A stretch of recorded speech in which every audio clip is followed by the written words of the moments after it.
Assalamu alaikum. Welcome to my channel.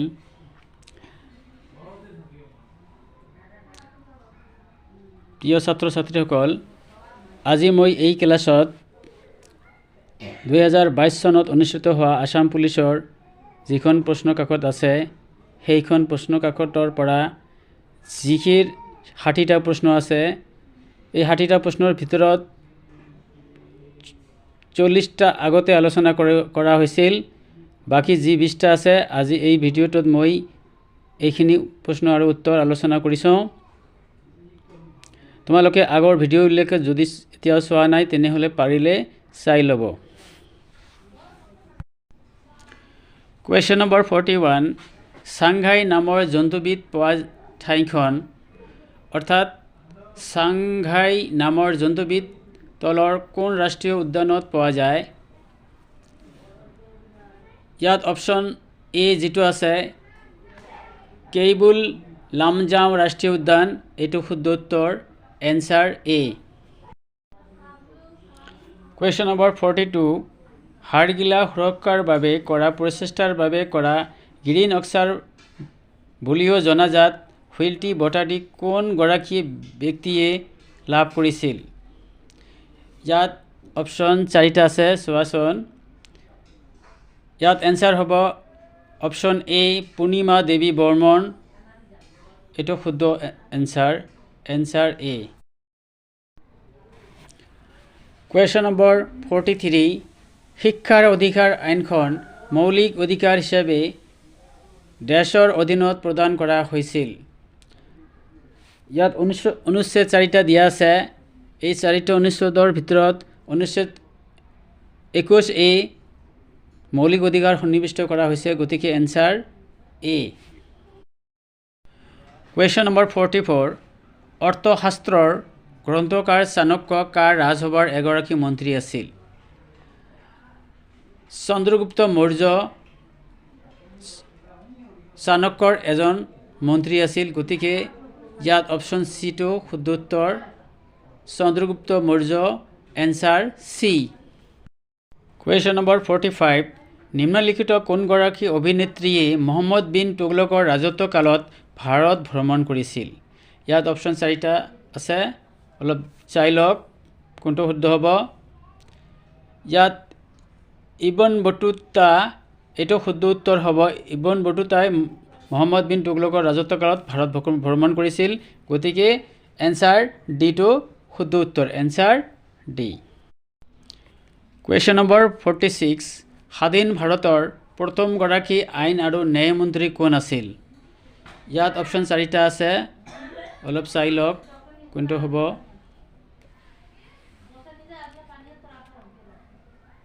স্বাধীন ভাৰতৰ প্ৰথমগৰাকী আইনমন্ত্ৰী আছিল doctor B R Ambedkar. Doctor B R আম্বেদকাৰে স্বাধীন ভাৰতৰ প্ৰথম আইন আৰু ন্যায় মন্ত্ৰী আছিল, গতিকে এনসাৰ ডিটো শুদ্ধ উত্তৰ, এনসাৰ ডি।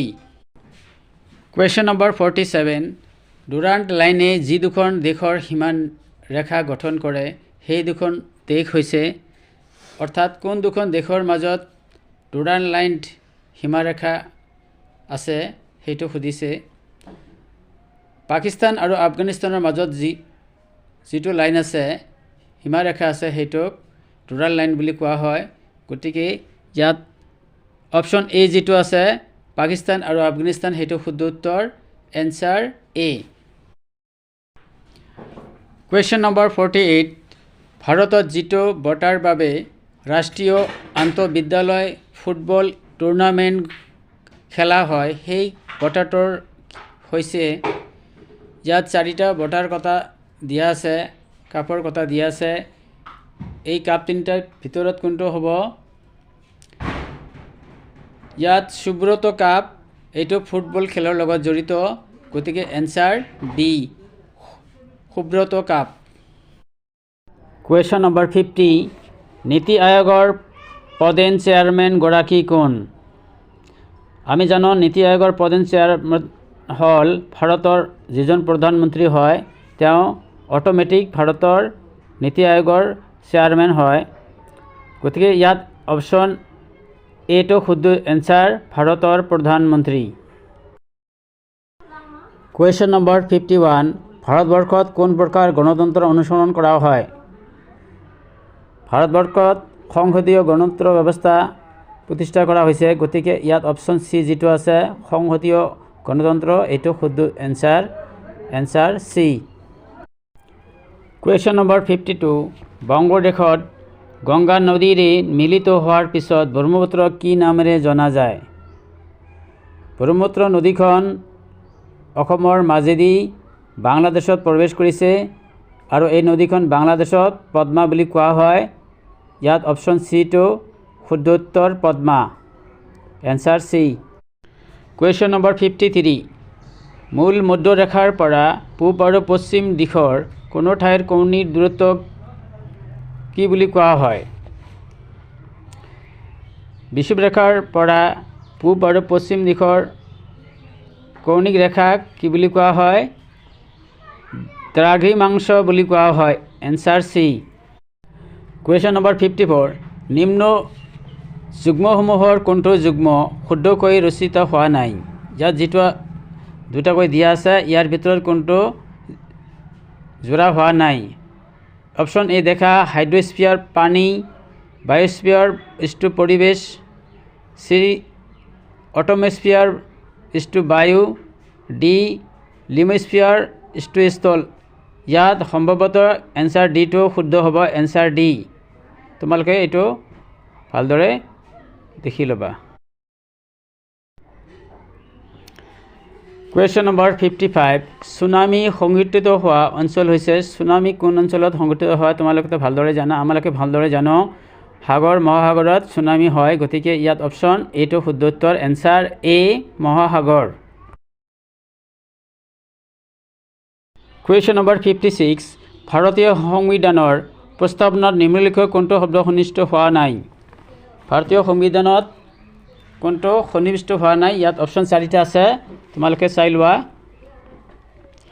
ইয়াত অপশ্যন সি যেটো আছে ফেডাৰেল এইটো ভাৰতীয় সংবিধানৰ প্ৰস্তাৱনাত সন্নিৱিষ্ট হোৱা নাই গতিকে এনসাৰ সি কুৱেশ্যন নম্বৰ 57 মুদ্ৰাবিহীনভাৱে বয়বস্তুৰ ব্যৱসায়ৰ পুৰণি প্ৰথাটো কি পুৰণি কালত মানুহে বিনিময় প্ৰথাৰ যোগেদি মানুহে বস্তু লেনদেন কৰিছিল গতিকে ইয়াত অপশ্যন বি যেটো আছে বিনিময় প্ৰথা এটো শুদ্ধ এনসাৰ বি কুৱেশ্যন নম্বৰ 58 দাল বাটি চুৰমা নামৰ প্ৰখ্যাত খাদ্যটি কোন ৰাজ্যত পৰিৱেশন কৰা হয় অৰ্থাৎ দাল বাটি কোনখন ৰাজ্যত খাদ্য ইয়াত অপশ্যন 4টা দিয়া আছে ইয়াৰ ভিতৰত কোনটো শুদ্ধ হ'ব ৰাজস্থানৰ দাল বাটি খাদ্য দিয়া হয় গতিকে এনসাৰ বি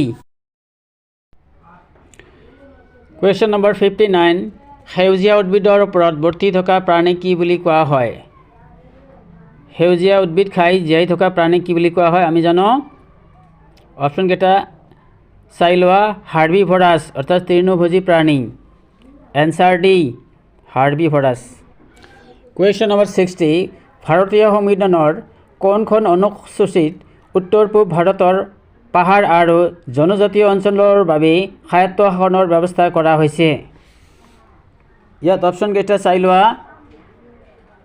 ষষ্ঠ অনুসূচীত ভাৰতীয় সংবিধানে অনুসূচিত জাতি আৰু জনজাতিৰ বাবে স্বায়ত্ব শাসনৰ ব্যৱস্থা কৰিছে গতিকে এনসাৰ 8 যেটো আছে ষষ্ঠ অনুসূচী এইটো শুদ্ধ এনসাৰ এ আজিৰ এই ক্লাছত মই জিকেৰ 60টা প্ৰশ্ন আলোচনা কৰিছোঁ মই পিছৰ ক্লাছটোত অৰ্থাৎ 61 নম্বৰৰ পৰা